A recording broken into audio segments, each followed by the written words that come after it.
In today's interconnected world, trust clarity are everything. This is especially true when it comes to public money. How does a government show its citizens the world that it is managing its resources responsibly? The answer lies in standards. Traffic rules keep people safe on the road. Accounting rules make everyone speak the same financial language.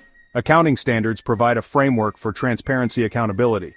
They ensure financial reports from different organizations, different countries can be compared fairly and understood clearly by all. Ipsas are crucial rules designed for governments and public sector entities. Think of Ipsas as the gold standard for public finance. When a country adopts Ipsas, it makes a powerful statement. Among the full suite of international standards, Ipsas 27 holds a special place particularly for a country like Pakistan, whose economy is deeply rooted in agriculture. This standard is titled Agriculture, and its main purpose is to provide clear rules on how to account for agricultural activities. Before Ipsas 27, there was no single, consistent way for public sector entities to record and report agricultural assets. One department might value its livestock at the price it paid, another might not value it at all until sold. That created confusion and hid the true value of public agricultural operations. Ipsas 27 was created to solve this problem. It sets out the accounting treatment, financial statement presentation, and required disclosures. Its key objective is to bring uniformity and transparency. The standard applies to things that grow and live, biological assets. This includes livestock like cattle and goats managed by a government research farm. It includes forests managed by provincial departments, and crops grown on state-owned land. It also covers initial accounting for agricultural produce, the harvested products. For example, milk from a cow, wheat from a field. To truly grasp Ipsas 27, we must understand its two central components: biological assets and agricultural produce. A biological asset is defined as a living animal or plant. This is a broad category that covers a wide range of assets managed by public sector entities. For instance, in Pakistan, this would include the livestock herds at the National Agricultural Research Center in Islamabad, the forests managed by the Punjab Forest Department, or the fish stocks in a hatchery run by the Sindh Fisheries Department. These are living, growing assets that change in value over time, not because of depreciation like a building, but because of biological transformation, growth, procreation, degeneration.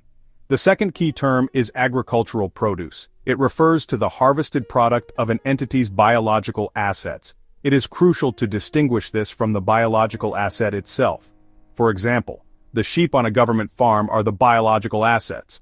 The wool shorn from those sheep is the agricultural produce. Similarly, a mango orchard managed by a provincial government is a collection of biological assets. The mango trees. The mangoes picked from those trees are the agricultural produce.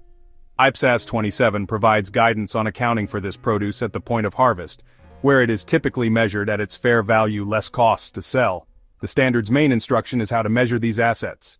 For a public sector department in Pakistan, applying Ipsas 27 involves a clear logical process. The first step is identification. Review all the assets it manages. Identify which ones qualify as biological assets under the standard's definition. Distinguish between a living plant and a harvested product.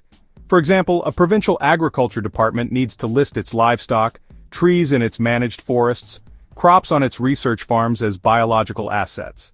The land on which these assets are situated is not a biological asset and would be accounted under Ipsa 17. The second step is measurement, which is the heart of the standard. Determine their fair value, less costs to sell. This requires some practical work. Look at active market prices for similar assets.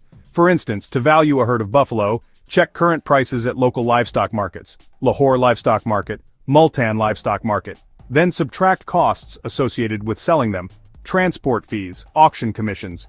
Do this at the end of every financial reporting period. The third step is recognition of changes in value. Any change in fair value from one period to the next is recorded as a gain or a loss.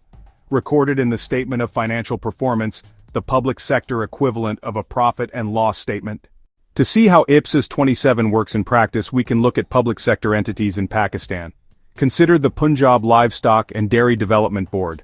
Responsible for promoting the livestock sector, often manages its own herds, research, breeding, demonstration. Under Ipsas 27, the board would need to treat its animals as biological assets: cattle, buffalo, goats, sheep. At the end of each financial year, it would have to assess the fair value of these animals. This valuation would reflect new births, animal growth, fluctuations in market prices, providing a much clearer picture of the board's asset base. Another excellent example is the Pakistan Forest Institute in Peshawar. Manages experimental forests, plant nurseries for research, conservation. The trees in these forests are classic biological assets. Applying Ipsas 27 would require the institute to value these standing trees. This process could be complex, estimating the volume of timber, applying market prices per cubic meter. The annual growth of the forest would be recognized as a financial gain. This demonstrates the value of conservation and sustainable forest management in financial terms, not just ecological ones. Let's also consider a provincial agriculture department that runs seed farms to develop and multiply certified seeds for major crops like wheat, cotton. The crops growing in the fields are biological assets. Adopting Ipsas 27 brings a multitude of benefits, fundamentally changing how agricultural assets are viewed and managed. The most significant advantage is a massive improvement in transparency and accountability. Citizens can see the actual value of, oversight bodies can see the actual value of, international partners can see the actual value of, state-owned forests, livestock, fisheries.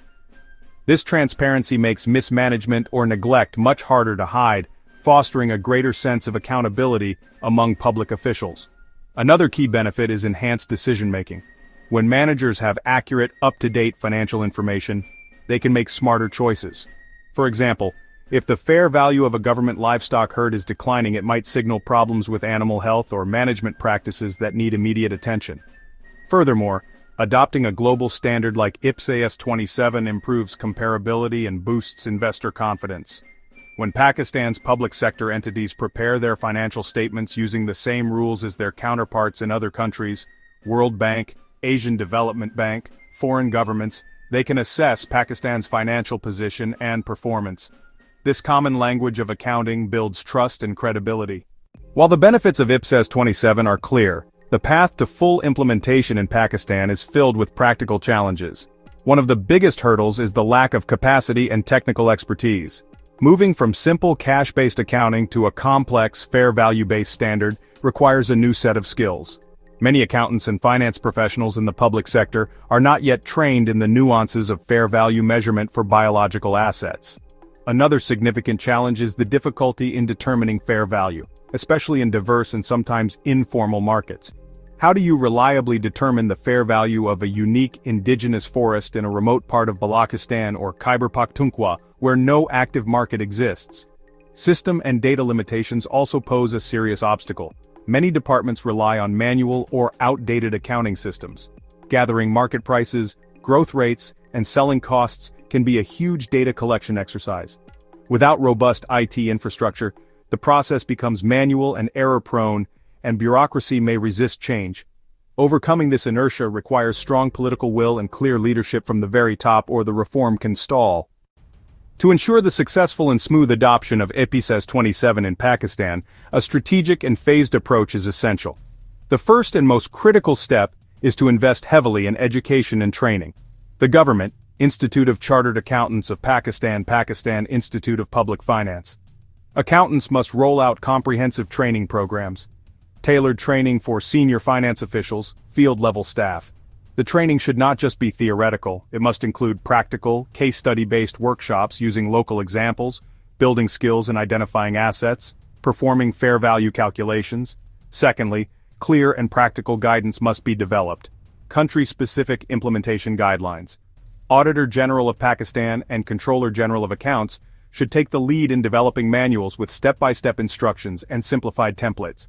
These guides should address common challenges such as how to estimate fair value when active markets are not available.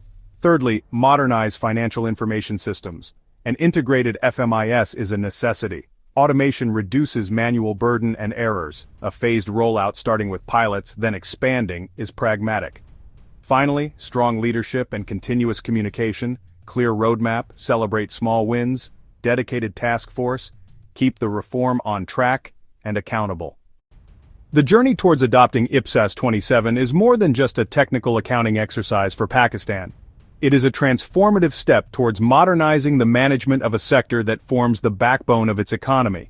By embracing this global standard, Pakistan is committing to a future where its vast public agricultural and natural resources are managed with greater transparency, efficiency, accountability. This standard replaces ambiguity and inconsistency with a clear, uniform language for financial reporting, allowing a true and fair view of the nation's agricultural wealth held in the public trust. It is a fundamental shift from simply recording cash transactions to understanding and reporting true economic value.